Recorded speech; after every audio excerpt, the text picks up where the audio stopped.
Audio Jungle.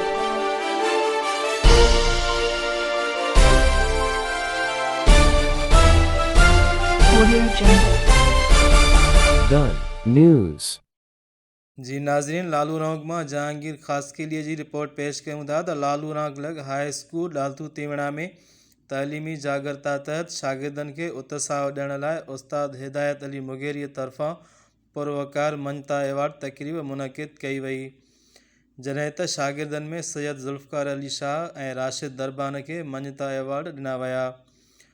Organiser उस्ताद हिदायत Ali Mugeri जे तरफ़ां government high school डातू तीवड़ा में बहितरीन शागिर्द मञता एवार्ड तकरीब जो शानदार प्रोग्राम मुनक़िद करायो, जंहिंमें 7वीं क्लास जे होशियार ऐं मेहनती शागिर्दन सैयद ज़ुल्फ़कार अली शाह अली ॾिनो उर्फ़ राशिद दरबान के मञता शील्ड एवार्ड सां नवाज़ियो वियो। शानदार प्रोग्राम जी शुरूआत तलावत कलाम पाक सां कई वई।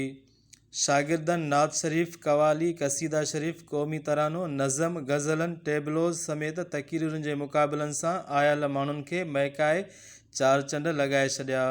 तक़रीब में इलाइक़े वासिन सैयद गुलाब शाह, ख़िदमत अली चांडियो, महदी हसन चांडियो, हसन अली जलबाणी, इम्तियाज़ अली कहेरी, ख़ान मोहम्मद ओढाणो, मोहम्मद इलियास राजपूत, मोहम्मद हसन मुगेरी, मोहम्मद याकूब वधो, सहाफ़ी गुलाम दस्तगीर Mugeri, Faisal Khan Mugeri, Raja Khan Mugeri, Mujib Ali Mugeri, अजीब अली मुगेरी, गुलाम नबी बिरोही, मुख्तियार अली तीवणो ऐं स्कूल जी इंतज़ामिया समेत इलाइक़े वासिन वॾे अंग में शिरकत कई।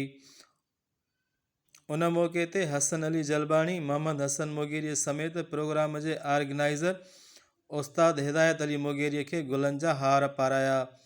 प्रोग्राम में शामिल मेहमाननि, उस्तादनि ऐं स्कूल जे सभिनी शागिर्दनि प्रोग्राम जी शानदार कामयाबीअ ते खेसि मुबारकूं पिणु ॾिनियूं।